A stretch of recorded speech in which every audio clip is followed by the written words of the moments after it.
দক্ষিণবঙ্গের বেশ কিছু জেলায় বিক্ষিপ্তভাবে শিলাবৃষ্টি ও বজ্রপাতের আশঙ্কা। আবার কলকাতাতেও ঝড় বৃষ্টির সম্ভাবনা। তবে সোম ও মঙ্গলবার উত্তরবঙ্গ বৃষ্টিহীন থাকবে। রাজ্যের পশ্চিমের জেলাগুলিতে শিলাবৃষ্টি ও বজ্রপাতের সম্ভাবনা রয়েছে। আবহাওয়া দপ্তর থেকে জানানো হয়েছে অন্ধ্রপ্রদেশ ও ইয়ানাম সংলগ্ন এলাকায় রয়েছে একটি ঘূর্ণাবর্ত। দক্ষিণ অসম সংলগ্ন এলাকায় রয়েছে আরও একটি ঘূর্ণাবর্ত। দক্ষিণ পূর্ব মধ্যপ্রদেশ সংলগ্ন এলাকায় রয়েছে অন্য আরেকটি ঘূর্ণাবর্ত।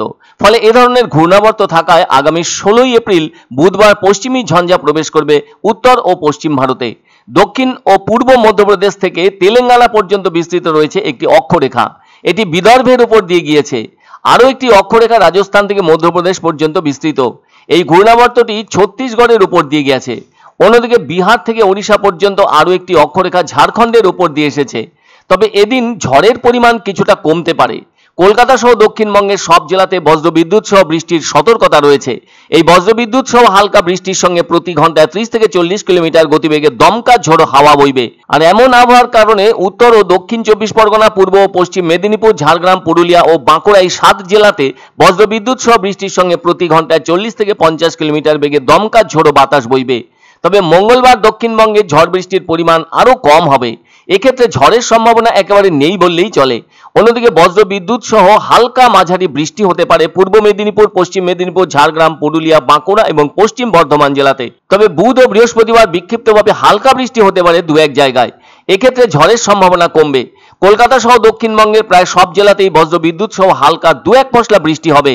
এরপরও বৃষ্টি চলবে দক্ষিণবঙ্গে, তবে এর প্রভাব অনেকটা কমবে। আর আগামী কয়েকদিন তাপমাত্রার খুব একটা বড়সড় পরিবর্তন নেই। যদি ঝড় বৃষ্টি হয় তাহলে তাপমাত্রা সামান্য কমবে, আর রোদ উঠলে তাপমাত্রা বাড়বে। উত্তরবঙ্গের পার্বত্য দুটি জেলায় বিক্ষিপ্তভাবে বৃষ্টি হতে পারে। এমনিতেই ঝড় বৃষ্টির কোনো সতর্কতা নেই, তবে স্থানীয়ভাবে বজ্রবিদ্যুৎ সহ বৃষ্টির সম্ভাবনা আছে। বুধবার ঝড় বৃষ্টির সতর্কতা।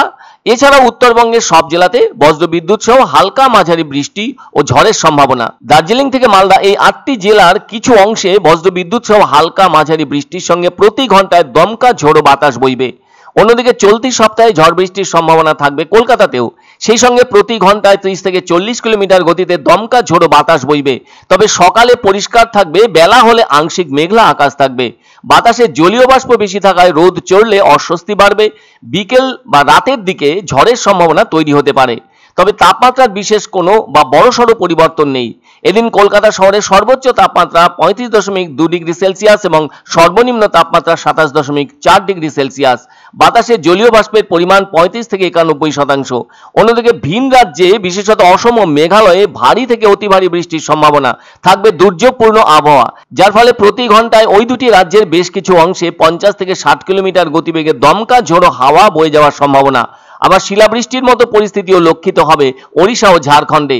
অন্যদিকে অসম, মেঘালয়, বিহার ও মধ্যপ্রদেশে বজ্রবিদ্যুৎ সহ প্রতি ঘন্টায় 40 থেকে 50 কিলোমিটার গতিবেগে দমকা ঝোড়ো হাওয়া বইবে। আবার তাপপ্রবাহের সম্ভাবনা তেলেঙ্গানা ও রাজস্থানে।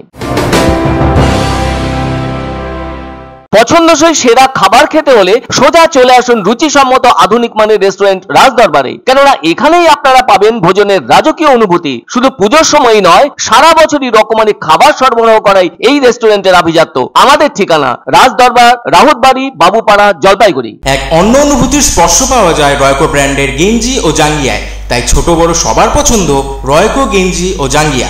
প্রস্তুতকারক জয়মনি হোশিয়ারি, কলকাতা।